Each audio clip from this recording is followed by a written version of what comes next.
International relations expert Thembisa Fakude joins us now for some analysis on this story. Just 2 hours ago, at least an hour maybe, Al Jazeera reporting that after the Hamas accepting the truce deal, Israel hits Rafah.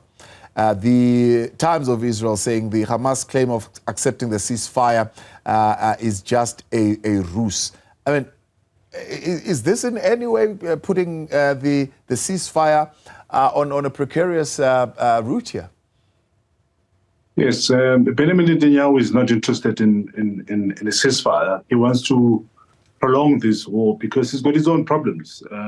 His problems started before 7th October, involving serious charges against him of corruption. So he knows that when the dust settles, he has to face that and is likely to go to jail, besides the genocide charges that are also going to haunt him. Here's the man who was negotiating some couple of weeks ago with Hamas. Whilst doing that, he decided to order the killing of Ismail Haniyeh's 3 sons and his grandson. Ismail Haniyeh is the leader of Hamas, who's based in Doha, Qatar. This happened while the discussions were on.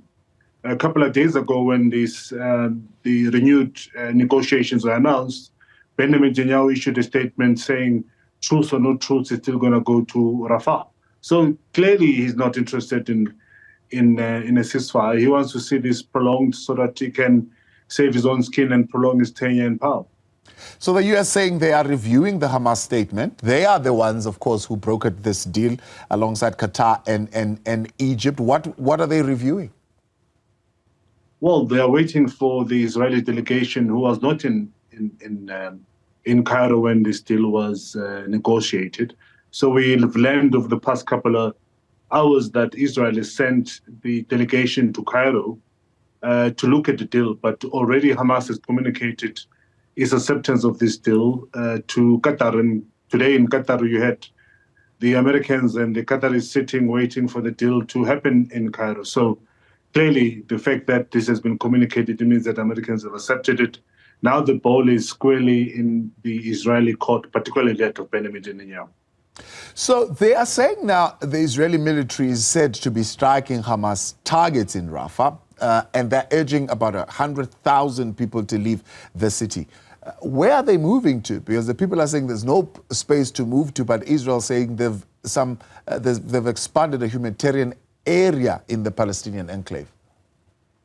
Well, nobody knows where they're going to be moving to. The best they will be moving is west of Rafah towards the Mediterranean or towards the sea in Gaza. But chances are, of course, that the hostages that the Israelis are calling for their release are likely to be killed or harmed as the Israeli goes into the Israeli forces go into Rafah. So there's going to be pressure, and I think starting from tonight we'll see more and more people protesting, as we've already seen happening in Tel Aviv on a weekly basis.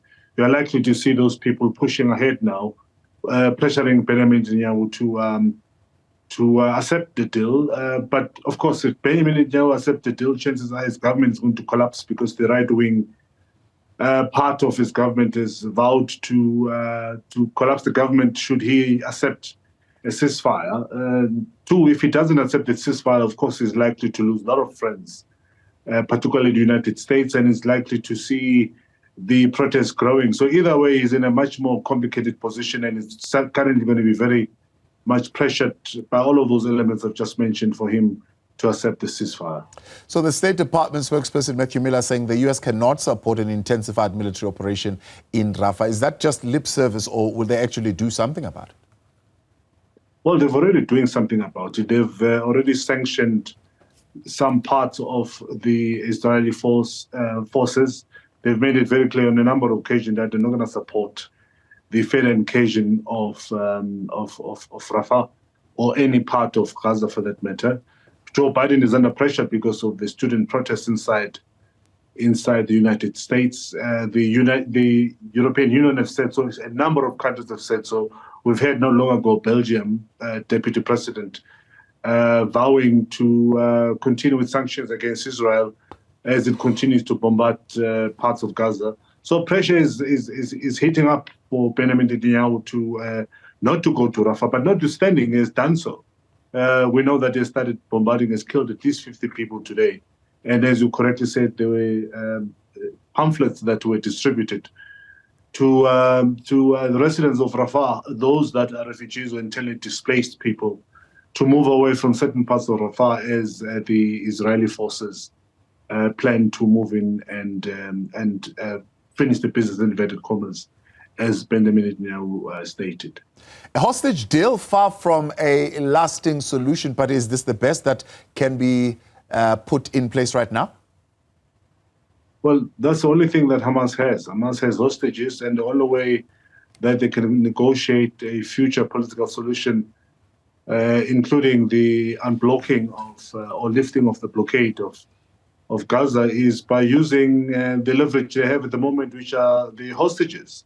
But chances are, as Israeli forces plan to enter Rafah, you are likely to have those killed. And if they are killed, pressure is certainly going to mount on Prime Minister Benjamin Netanyahu, as it's already started. So it's a risk for the Israelis to go into Rafah. Of course, a plan by Benjamin Netanyahu to kick the can down the road as he think about his next move, about how he's going to survive when the dust settles. But all signs indicate that he's certainly going to be facing either jail term, or he has to somehow find his way out of Israel. But as it stands, there's going to be mounting pressure, including criminal charges against him, not only those that existed before 7 October, but crimes against humanity. We know that ICC is planning to issue him with a charge. We don't know what that is going to be at the moment, but once he's indicted by the ICC, it means that his chances of traveling the world are going to be limited, and his freedom of movement is certainly going to be restricted henceforth. Appreciate your time, Thembisa Fakude. Thank you very much for coming on this evening. What's making news tonight?